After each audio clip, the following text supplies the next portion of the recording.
Halo Tribuners, bagaimana semangatnya untuk malam ini menyambut laga krusial Timnas Indonesia versus Irak?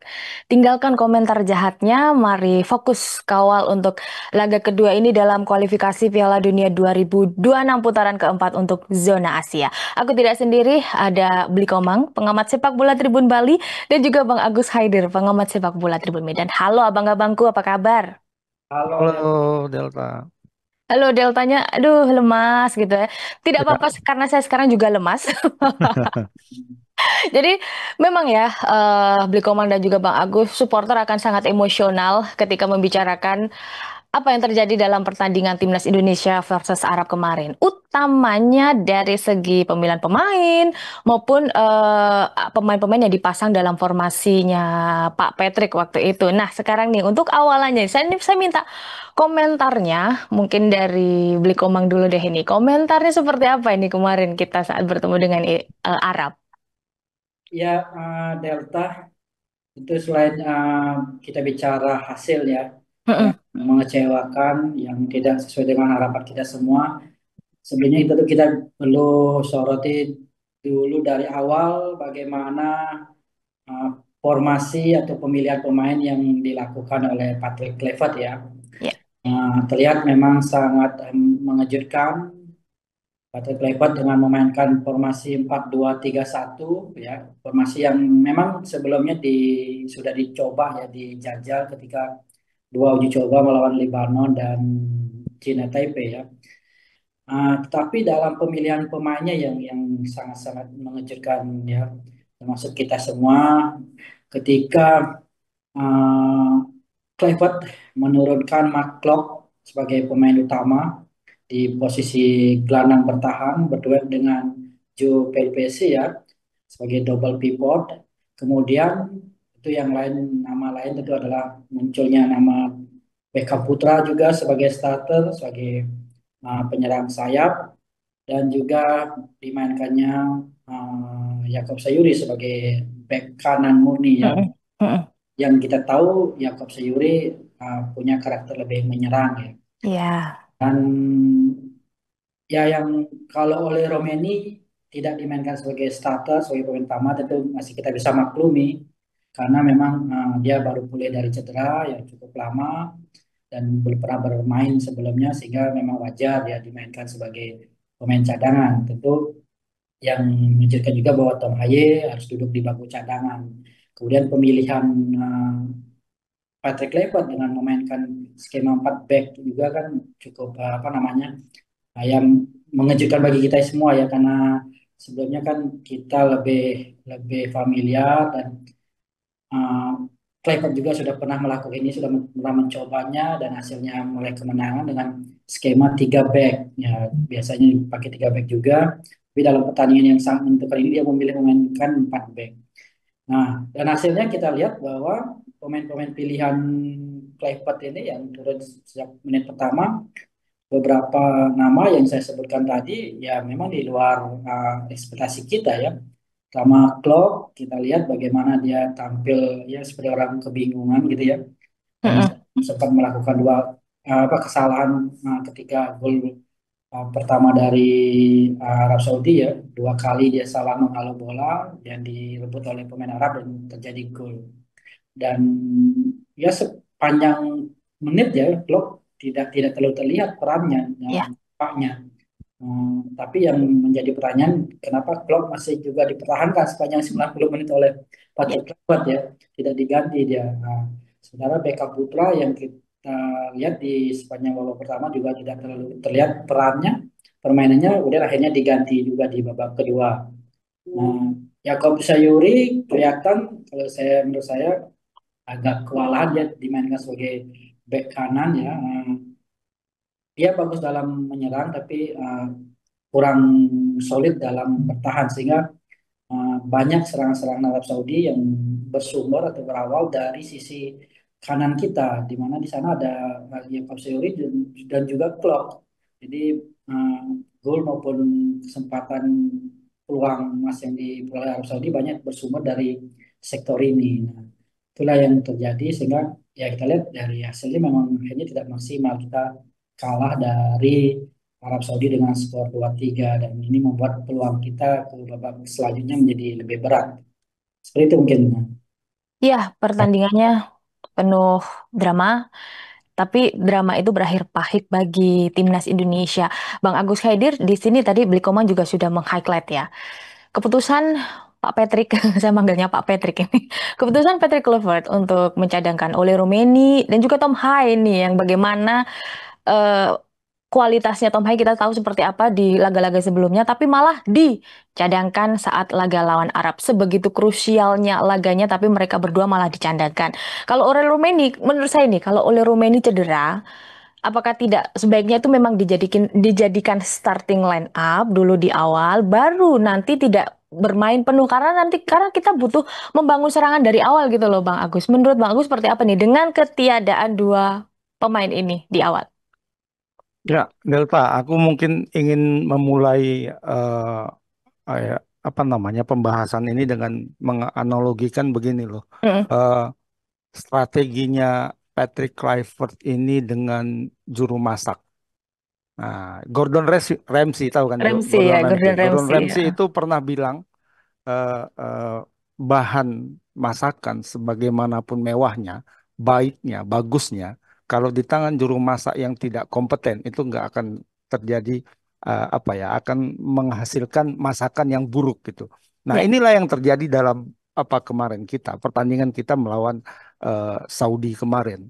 Nah, kita punya walaupun tidak mewah-mewah amat ya, tidak mewah-mewah amat komposisi pemain kita, tapi ya kalau untuk kelas Asia sudah bisa kita katakan ini berkelas lah materi pemain Indonesia. Kita punya banyak sekali pemain, tapi seperti sudah dipapar oleh Bli Komang tadi, sebagai juru masak, sebagai koki, eh, ketika membuat masakan itu, Patrick Kluivert justru memilih bumbu-bumbu yang salah kalau menurutku. mm, Misalnya dia mau buat rendang tapi dia dia pakai bumbu opor misalnya ya, berantakan kan ya, seperti itu. Nah, eh, tiga yang disorotin itu ada tiga pilihan pemain dia. Ada Beckham Putra, kemudian Yakob Sayuri dan juga Mark Locke. Nah, mereka ditempatkan di posisi-posisi yang krusial untuk pertandingan sekrusial ini gitu. Nah, sementara keterkejutan pertama itu sebenarnya bukan pencadangan Tom Haye atau oleh. oleh Romani, tapi pencoretan Nathan Cho. Itu aku ya. Ya, Nathan juga tidak ada ini. Oh, Ya, betul. Nathan Mm-mm, dicoret. mm-mm, Kenapa Nathan dicoret seperti itu? Itu kan pertanyaan kita gitu. Apakah dia cedera atau apa? Tidak, tidak ada. Kalau kabar Calvin Perdong yang cedera, ya benar. ya, Bahkan dia tidak dimainkan kan kemarin ketika Lille melawan Paris Saint-Germain dia tidak dimainkan. Tapi Nathan main 90 menit dengan Willem dan dia apa ya secara fisik dia oke, tapi kenapa dicoret gitu? Padahal Nathan itu juga bisa bermain sebagai gelandang tengah mm, kalau eh, eh, apa ya bisa diduetkan dengan eh, Sih. Joe Pelupesi, Joe Pelupesi. Dan sebelum ke Nathan, kebingungan kita juga Ivar Jenner kenapa nggak dipanggil? ya. Malah dimasukkan ke U23 ya, Ivan Malah Jenner ya. dimasukkan ke dua Mm-mm, tiga mm-mm. untuk apa? Sementara dia sudah bertahun-tahun di tim nasional Indonesia dan sebelumnya juga sudah terbukti bisa bermain di posisi DM, bisa Ya, bermain di posisi DM. Kenapa itu tidak dipanggil malahan? Nah, oke, tapi terlepas dari itu, oke lah, karena sudah tidak dipanggil ya, Nathan dicoret, Ivar tidak dipanggil. Nah, pemain yang ada sekarang, apa apa yang menjadi pertimbangan dari Kluivert lebih memilih Tom ketimbang lebih memilih Klok ketimbang Tom kok. Haye. Hmm. Nah, itu sampai sekarang itu belum belum belum terjawab nih, cuma cuma Kluivert saja yang bisa menjawabnya. Dan kemudian penempatan Beckham itu juga kalau kalau kita sering menonton pertandingan Liga 1, Mm-mm, penempatan Beckham juga kan bisa kita bilang keliru ya. Karena ya, Beckham itu kan pemain gelandang tengah, bukan gelandang sayap. Beckham mengisi tempat yang ditinggalkan oleh Marcelino Ferdinand dan dia gagal di situ gitu. Beckham pemain bisa dibilang dua terburuk ya, dua terburuk dari statistik penilaian dari pertandingan kemarin, Beckham. Ya. Bahkan tidak terlihat sama sekali di babak pertama. Indonesia seperti bermain dengan 10 orang tuh di babak pertama. Pokoknya sangat mengesalkan pertandingan itu, Kak. Mengapa mengesalkan? Karena kita sebenarnya bisa kan, bukan memang kita tertinggal jauh dari Saudi begitu ya. Ya terlepas dari Saudinya sendiri sekarang jauh lebih baik ketimbang dua pertandingan sebelumnya ya. Di babak grup itu mereka eh, tidak bermain seperti kemarin gitu. Mereka bermain dengan determinasi lebih tinggi, dengan kecepatan lebih tinggi kemarin ya ketika melawan ini. Nah, tapi kita juga sebenarnya punya potensi untuk mengimbangi itu. Dan sebenarnya 3-2 kan eh, kalau dari sisi statistik kan tipis-tipis saja sebenarnya. Ya, Cuma tipis-tipis. tipis-tipis saja, tapi eh, skor yang tipis ini tidak tergambar di lapangan. Kita amburadul main di lapangan itu dan terbukti apanya gol yang kita cetak itu kan dari titik putih, penalti. Karena wasitnya yang kita curigai akan berpihak ternyata memimpin pertandingan dengan bagus sekali kan. Kemarin Iya. dia Mm-mm. jeli terhadap pelanggaran-pelanggaran, juga keputusan-keputusan VAR-nya juga bisa diterima. Nah, kita bisa dibilang beruntung karena handsball, bukan pelanggaran ya. Kan beda itu. Kita penalti dapat karena pelanggaran dengan penalti karena handsball. Artinya sini lebih kepada keberuntungan sih kalau menurutku. Begitu mungkin Delta untuk Ya, pembukaannya. sudah gitu kita juga Arab juga sudah mendapatkan kartu merah juga waktu itu ya. Kurang loss seperti apa. Jadi di sini wasitnya yang benar, kitanya yang kurang maksimal. Kitanya yang kurang maksimal. Bahkan Martin, kalau menurut saya dari 11 pemain yang main kemarin saat lawan Arab itu, Ya, Martin pas yang paling baik sih menurut saya. Tampil solid, seolah-olah ya, sudah kesurupan Buffon gitu ya Martin pas ya. ya. Tapi, Martin mm, Pas dan Kevin Dix barangkali kan yang ya Kevin sangat Dix. sangat konsisten kemarin.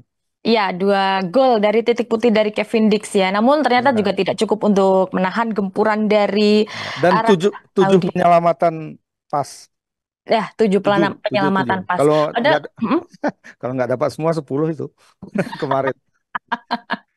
Padahal sebelumnya memang sudah diragukan untuk pasti benar-benar mau main apa enggak gitu kan. Tapi Hmm. ternyata dia membuat story OTW ke Arab Saudi waktu itu ini ya. Oke, Bli Komang belum sempat disinggung soal back Shen Patinama. Dia sedang begitu menyalanya di Buriram, Benar. juga tidak dapat tempat ini untuk dari Pak Patrick Kluivert ini. Seperti apa, Bli? Ya, Said Pedinama memang lagi on fire ya di klubnya Mm-mm. Liga Thailand di Buriram.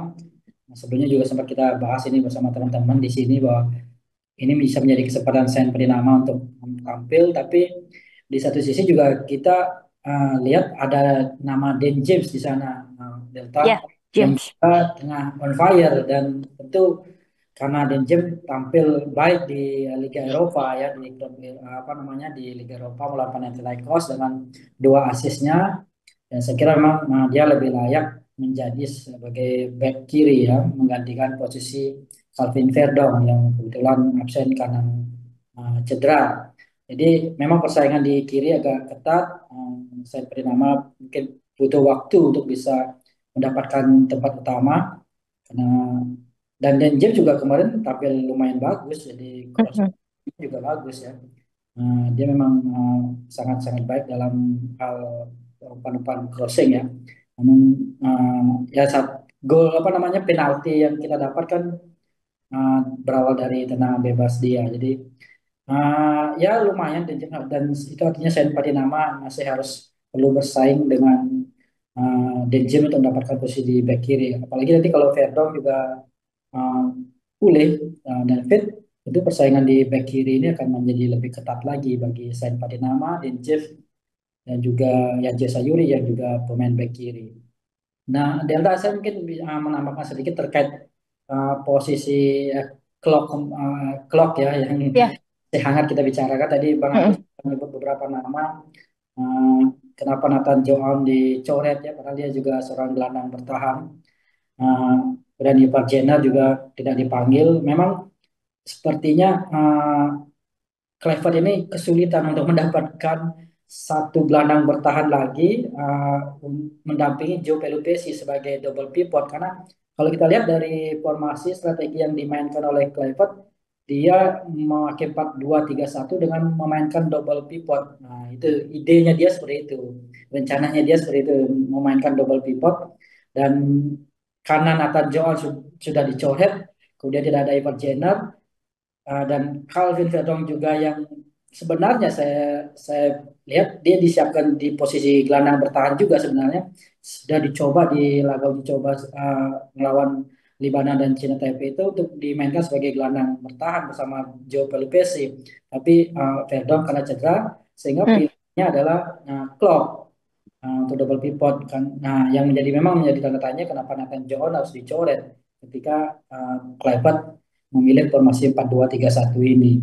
Nah, itu mungkin tambahan dari saya terkait blocking, tapi ya kita lihat bahwa memang pilihannya kurang tepat. Pilihannya kurang tepat dan saya kira ini juga tidak lepas dari strategi.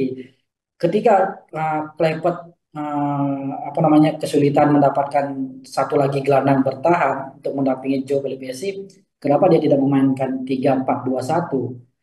Di mana kita punya banyak pemain bertahan dengan formasi 3 back, kemudian di tengah yang harusnya main itu adalah duet Pelupesi dengan Tom Haye Hmm. sebagai gelandang, didukung oleh dua fullback ya, bisa tentu Yakob Sayuri kalau lebih efektif bermain sebagai back sayap dan juga di kiri ada Dem James.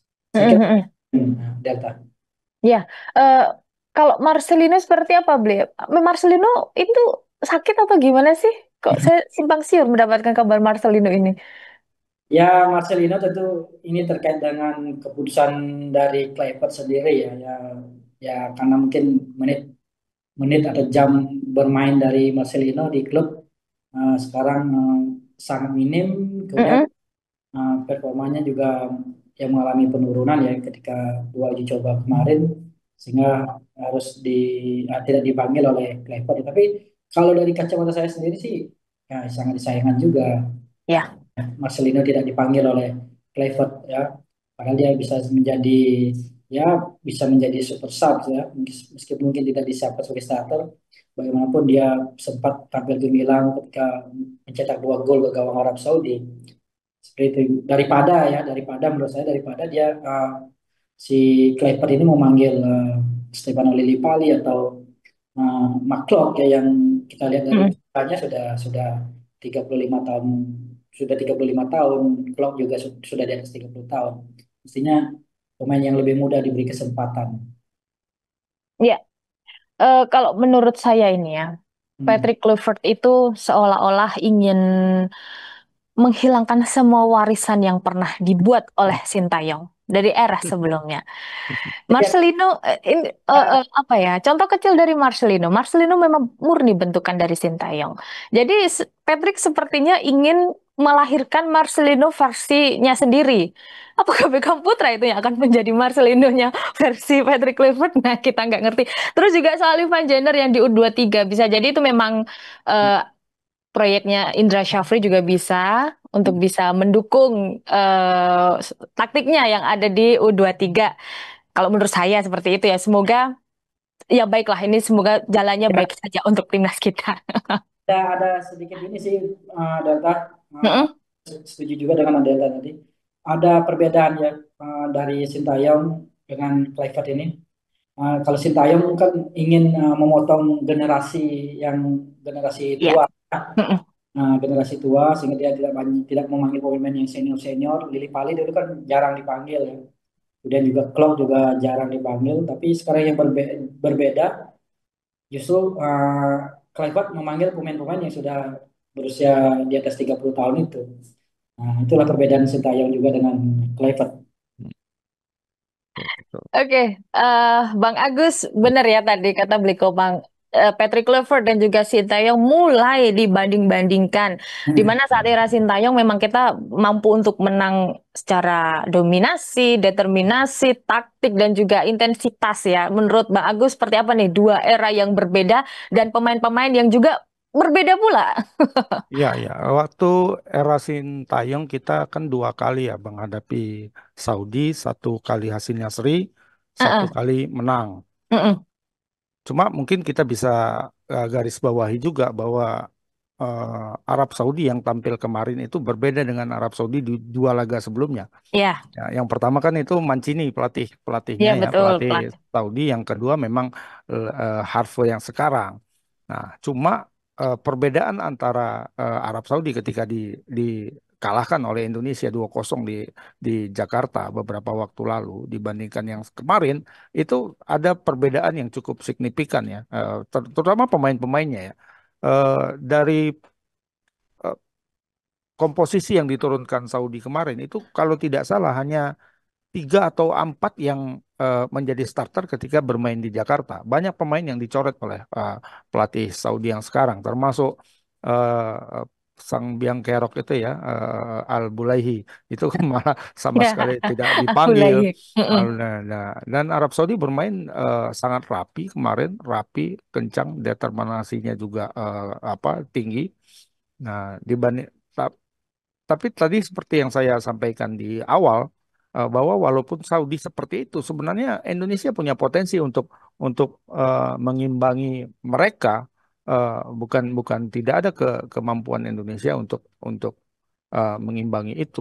Hanya Hmm, saja ya itu sayangnya tadi, eh, beberapa pemain eh, yang diturunkan itu tanda kutip aneh lah menurutku ya. ya, Nah, kemudian terkait dengan Ferdinand Marcelino itu secara psikologis itu sebenarnya merugikan Indonesia. Kenapa dia tidak dipanggil? Karena Marcelino bermain bagus sekali ketika dalam 2 pertandingan melawan melawan Saudi sebelumnya ya, termasuk ya dia mencetak 2 gol ketika melawan Saudi di Jakarta. mm-mm, Nah, mm-mm. tanpa Marcelino itu secara psikologis tidak ada masalah lagi sama pemain-pemain Saudi. Kalau dia ada, oh ini pemain yang membobol gawang kami 2 kali nih. Ya kan, Ya, artinya ada kewaspadaan. Walaupun Al Bulaihi nggak ada, tapi ada beberapa pemain yang di lini tengah dan lini belakang yang masih bermain dan merasakan bagaimana hukuman dari Marcelino waktu bermain di Jakarta. Ini tidak mm-mm. ada dia, ah mereka seakan-akan ya udah lepas lah begitu ya, tinggal tinggal konsentrasi sama pemain yang ada.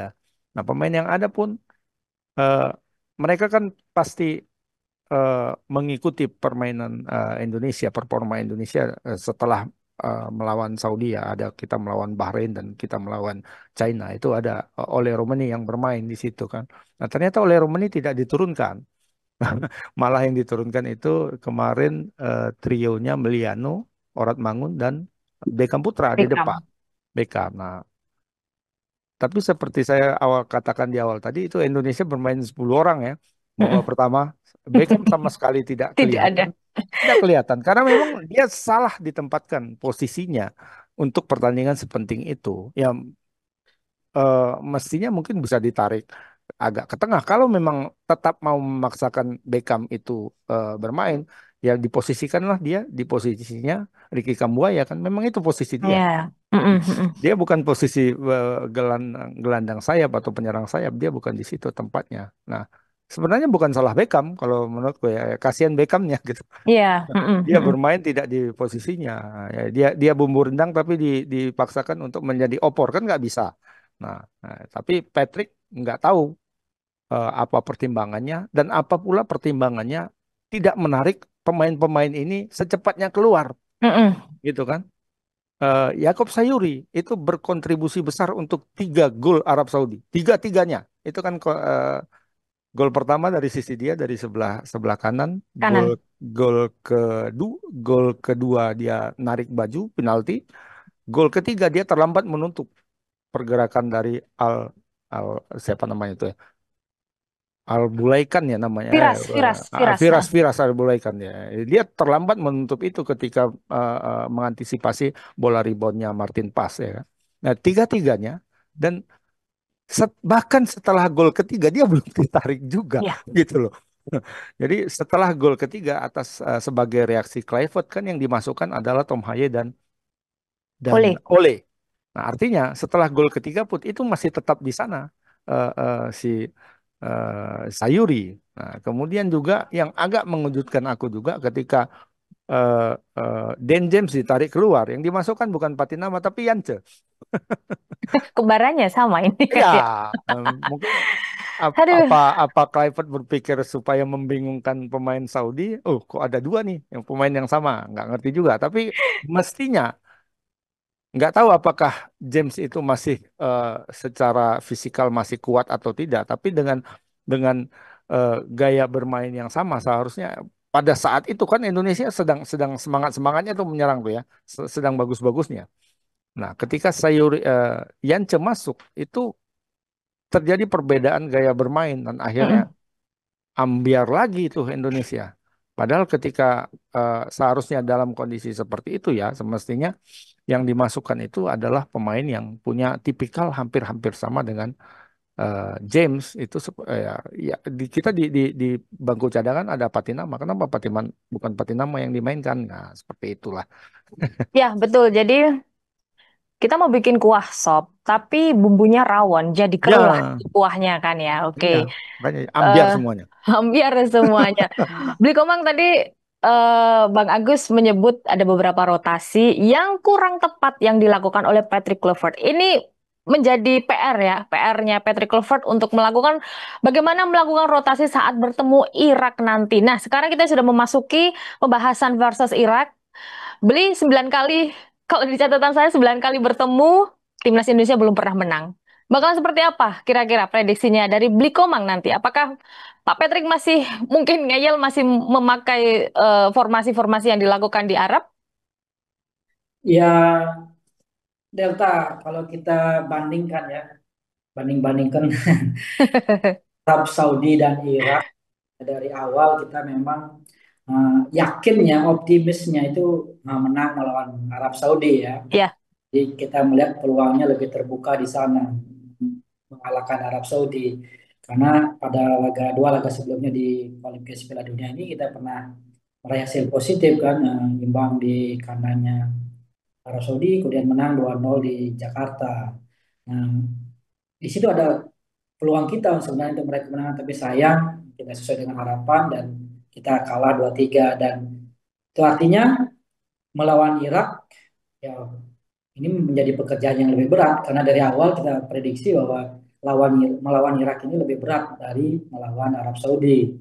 Nah, tentu pekerjaan Kluivert dan CS ini lebih berat untuk bisa mengalahkan Irak karena syarat utamanya ya syarat utamanya untuk bisa menjaga peluang lolos ke putaran Piala Dunia secara langsung itu adalah menang melawan Irak dan ya minimal harus menang dengan 2-0. 2-0. Ya, tentu ini menjadi sekali lagi menjadi pekerjaan yang sangat-sangat berat menurut saya.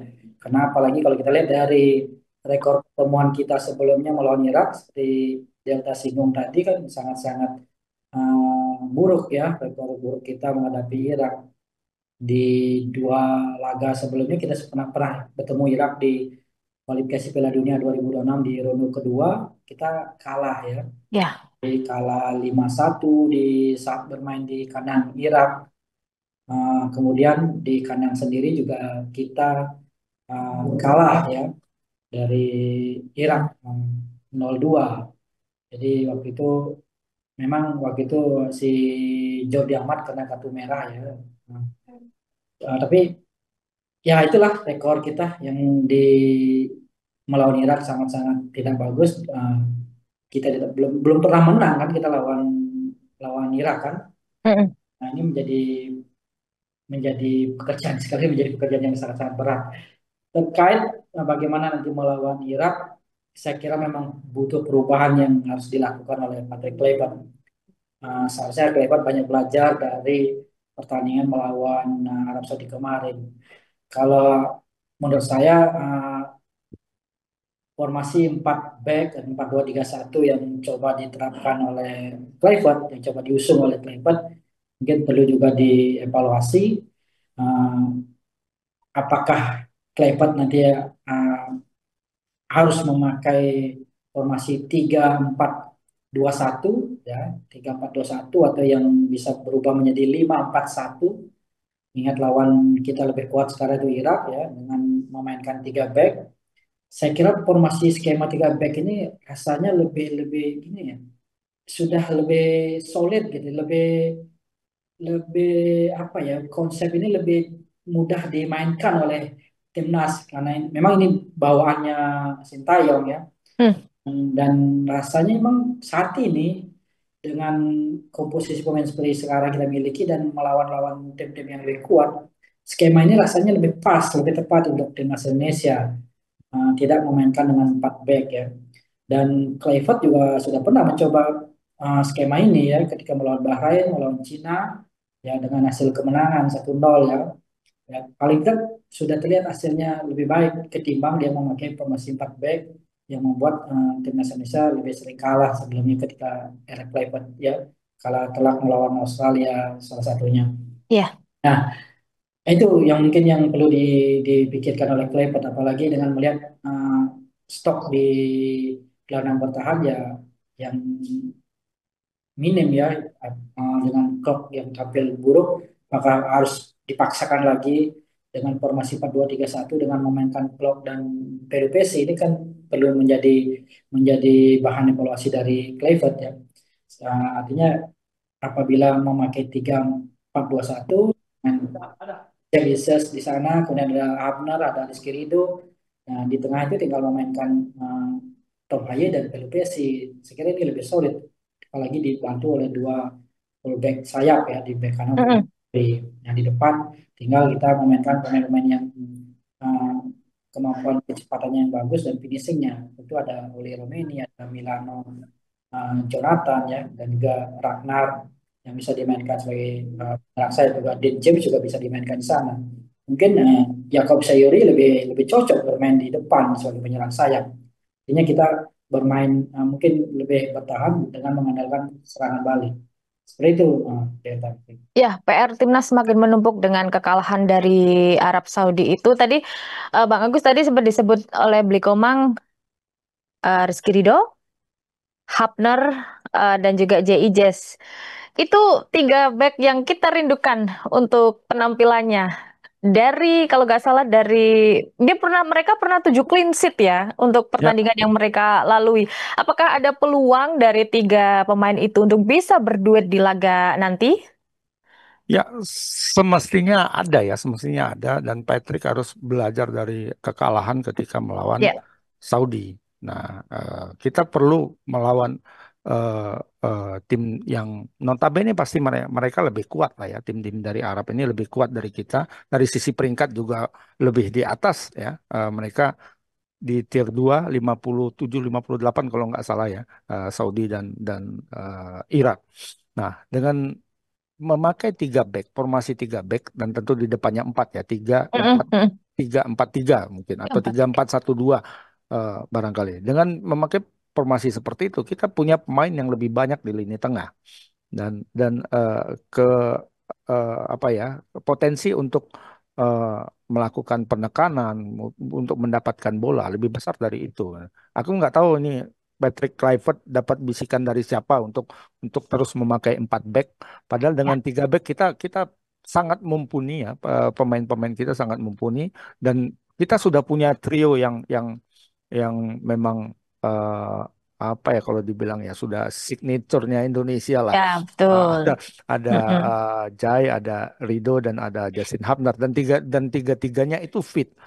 Nah, apakah Kevin Dix akan dikorbankan kayak sepertinya enggak. Kalau Kevin Dix kan bisa main di kanan karena dia posisi dia itu back kanan dan back tengah sebelah kanan kan Mm. kan kalau di kiri kita banyak sekali pemain ada Nathan ada Dan James ada Kelvin Perdong ada Sen Patinama banyak sekali di sana. Di kanan kita ada Sayuri, ada eh, Kevin Dix, ada Sandy Walsh. Mm-mm. Nah, tadi Beli Komong sudah menunjukkan bahwa apa ya di depan kita dengan nama-nama yang ada sekarang itu kita sangat kuat loh. Ada Miliano, ada Ole, dan ada Ragnar di depan. Itu Ragnar. tiga-tiganya kencang ya. Dan satu lagi jangan dilupa bahwa berbeda dengan Arab Saudi. Ini berbanding terbalik sebenarnya dengan Arab Saudi ya.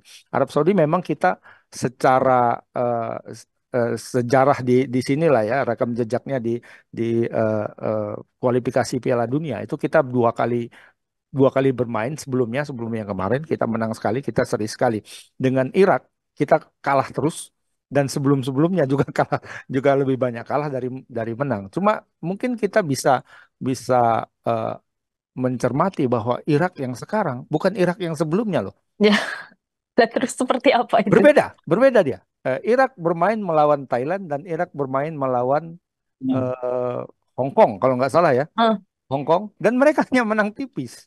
hmm. ya, Berbeda Irak yang sebelumnya sama yang sekarang ya. Jadi ini mungkin berkaitan dengan pelatihnya juga. Ini pelatihnya kan Graham Arnold sekarang.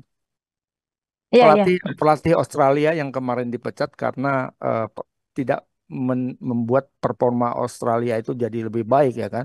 Nah, jadi Hmm, ketika dia direkrut oleh Irak, performa Irak itu secara umum juga menurun. Kalau dalam pandanganku ya, mereka hanya bisa menang 2-1 loh lawan Hong Kong dan juga menang 1-0 lawan Thailand. Itu pun sudah kena kartu merah kan. 2-0 hmm. lawan Thailand. 2-0 atau 1-0 ya? Dua kosong. kosong, dua kosong, 2-0, dan mereka terkena kartu merah, bermain sangat dalam tekanan Thailand juga ketika melawan Hong Kong 2-1 cuma menangnya. Hong Kong yang 140-an sekarang ya peringkatnya. Artinya kan mereka tidak superior amat gitu loh. Ya. Nah, dan sekarang bermainnya nanti malam itu bermainnya di tempat netral tanda kutip ya karena bermainnya di kandang Saudi bukan di kandang Irak. Saya rasa kita punya peluang. Walaupun mungkin kalau untuk menang 3-0 itu rada-rada berat ya. Nah, kita masih punya peluang sih untuk lolos dengan syarat seperti itu. Kita harus menang minimal 2. Kemudian ketika melawan Irak melawan Saudi, Irak yang menang 1-0 aja gitu, nggak usah banyak-banyak. Yang Hmm. lolos Indonesia. Kalau Ini seperti lolos lolos otomatis atau lolos lolos lolos kelima? otomatis, lolos Lolos otomatis, otomatis ya, lolos betul. otomatis. Indonesia menang Hmm, 3-0. Misalnya ya, Indonesia Hmm. menang 3-0, Nah, kemudian selesai kan? kemudian ya. Irak melawan Saudi itu hanya menang 1-0. Kan artinya Indonesia kalau 3 tambah plus 2 kan? Indonesia Lima. plus 2. Plus dua harusnya. Iya, Saudi 0-0, Irak -1. Kan artinya kita yang terbaik. Memang Dengan kalau ya skenario itu, ya dengan situasi saling mengalahkan seperti itu, head to head tak mm-mm. berlaku lagi gitu loh. Jadi Ya, jadi selisih gol dia. kan hitung-hitungannya masih selesai gol ya, setelah poin ya. Artinya iya jadi selisih gol. Nah, dalam situasi seperti itu Indonesia lolos langsung.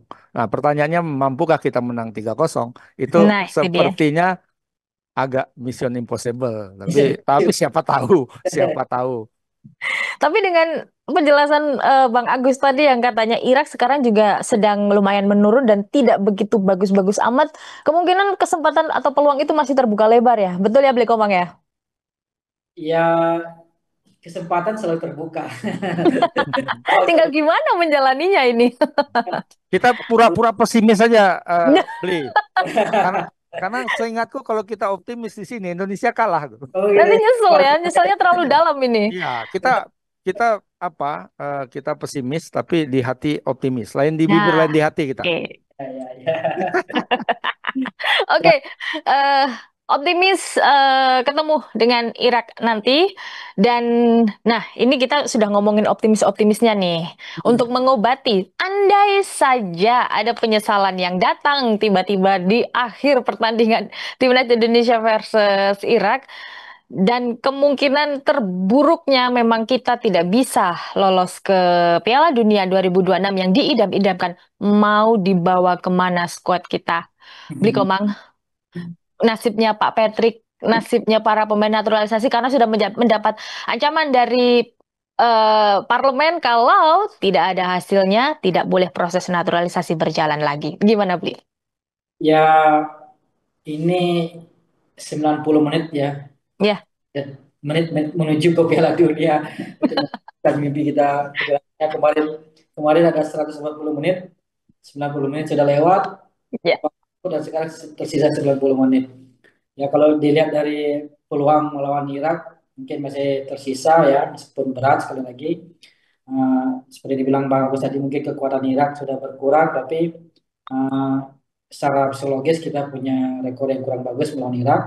Dan yang di satu sisi lagi kita masih punya pertanyaan besar terhadap kekuatan tim kita sendiri. terhadap kokinya timnas ini mampu Mm-mm, mm-mm. uh, strategi dan pilihan pemain yang pas, yang tepat ketika menghadapi Irak nanti untuk bisa meraih kemenangan minimal 2-0 tersebut. Nah, apabila sampai kalah lagi lawan Irak ini ya sudah pupus sudah peluang kita kan. Termasuk untuk bisa jadi runner up kan udah pupus. Dan apabila sampai itu yang terjadi artinya kita gagal untuk bisa ke Piala Dunia, um, di sudah tersingkir di babak keempat ini, ya tentu publik juga sudah menantikan ini dan rasanya meminta pertanggungjawaban dari uh, Ketua Umum PSSI, Erick. Mm-mm. Kemudian tentunya juga Patrick Kluivert sebagai pelatih kepala. Karena sebelumnya Ketua Umum PSSI yang melakukan pergantian pelatih di tengah perjalanan ini dan menunjuk Patrick Kluivert sebagai pelatih. Tentu kalau gagal ya Ketua PSSI harus bertanggung jawab. Kemudian juga Patrick Kluivert juga rasanya juga sudah cukup lah Ya. kiprah dan karirnya perjalanannya bersama timnas di bersama timnas Indonesia dengan kegagalan mewujudkan mimpi masyarakat Indonesia untuk lolos ke Piala Dunia 2026. Mhm, seperti itu. Jadi memang harus ada konsekuensinya semua ini ya. Dari yang dilakukan dan konsekuensi entah itu positif atau negatif memang harus diterima. Bang Agus, kalau dari Bang Agus pandangannya seperti apa? Intinya gini, Delta. Kalau Mm-mm. gagal ke Piala Dunia ya Kluivert out gitu aja. Oke, Bang Agus sepakat atau ada pandangan lain? Oh, sepakat seribu Sepakat persen. sekali ya. Ya, aku sepakat untuk Clive karena dia sampai sejauh ini kan sudah menunjukkan bagaimana kapasitas dia kan. Kita Mm-mm, mm-mm. secara apa ya bisa dibilang mata telanjang nggak perlu teori sana teori sini kita sudah bisa melihat kapasitasnya seperti apa. Ya. Jadi memang ya ketika dia sebelum ke Indonesia kan hanya Curaçao dan beberapa klub-klub yang tidak tidak terlalu mentereng dan di situ juga dia nggak berhasil ya kan. Mm. Mm-mm, mm-mm. Nah, artinya memang kapasitas dia tidak mumpuni untuk memegang Indonesia ke depannya. Tapi eh, sebelumnya aku ingin reminder juga ya Iya. sebenarnya terkait juga apa ya kalau dibilang ancaman dari para anggota dewan di parlemen Mm-mm. bahwa kalau tidak berhasil masuk Piala Dunia, naturalisasi dihentikan prosesnya sampai di sini nggak ada naturalisasi lain. Kalau aku itu tidak sepakat dengan itu Iya. karena Mm-mm. mungkin kita bisa ingat bahwa awalnya kan kita tidak tidak menargetkan lolos ke Piala Dunia 2026 kan? Enggak. Jadi Pak Erik itu seingatku dulu bilang itu kalau enggak 2030 2034 ya. Paling cepat itu 2030. Nah, Mm.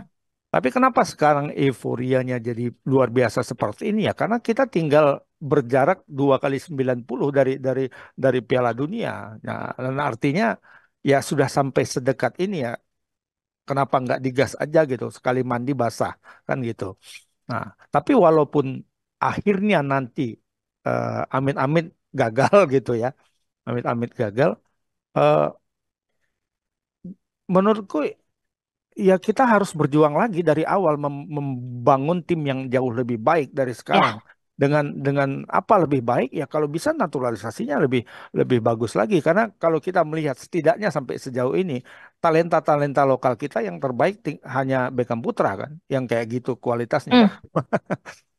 Ya, belum ada di luar Beckham Putra itu siapa ya? Oke, Caraka enggak ya siapa lagi ya kan yang di luar yang dipanggil oleh Kluivert ke tim nasional sekarang dari Liga 1 itu sejauh ini kita belum bisa lihat bayangannya siapa sih yang lebih baik dari mereka enggak belum ada sejauh ini. Artinya eh, eh, naturalisasi itu harus dilanjutkan lagi. Mungkin kita bisa lihat Jepang ya. Jepang itu 94 kan mereka nyaris masuk ya. Nyaris masuk. Di pertandingan terakhir gagal. Sama-sama Indonesia sekarang. Tapi mereka meneruskan proses naturalisasinya. Kalau kalau di 94 itu kan ada pemain seperti Rui Ramos, ada dan Mm. beberapa orang kan. Dan ketika di 9 edisi Piala Dunia berikutnya itu kan ada kayak Wagner Lopez, ada kayak Alex siapa ya, Nah, itu ada beberapa pemain naturalisasi. Artinya mereka meneruskan itu, langkah itu tidak berhenti ketika kami sudah di ujung ini gagal, artinya tim ini gagal. Enggak, gitu loh. Jadi walaupun gagal sekarang, itu ya kayak lagu Roma Irama gitu kan. Ini kemenangan yang tertunda. Ini benar kemenangan yang tertunda kalau aku yang ini sekarang.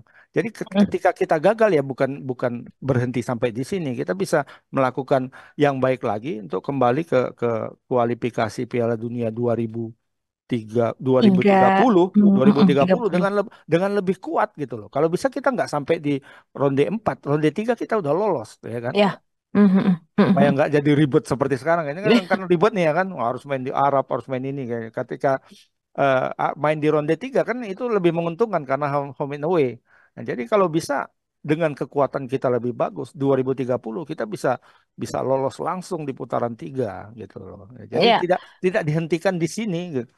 Tapi dengan pelatih baru ya Bang Agus ya. Dengan pelatih baru. Kalau itu benar kita garis bawahi pakai bold. Naturalisasi, naturalisasi tetap jalan, tapi Tetap jalan, tapi pelatihnya baru yang lebih bagus lah, yang benar-benar berkualitas. Kalau Pak Patrick pelatihnya ini sampai kiamat kurang 2 hari pun nggak masuk kita Piala Dunia, nggak masuk, nggak masuk. Oke. Gini-gini aja kita. Itu yang perlu sangat digarisbawahi. Ya. Semua memang butuh proses, proses termasuk proses naturalisasi. Jangan sampai berhenti karena yang namanya mencari talenta itu memang tiada hentinya. Dan talenta-talenta baru juga pasti akan terus lahir, pasti akan terus berkembang ke depannya.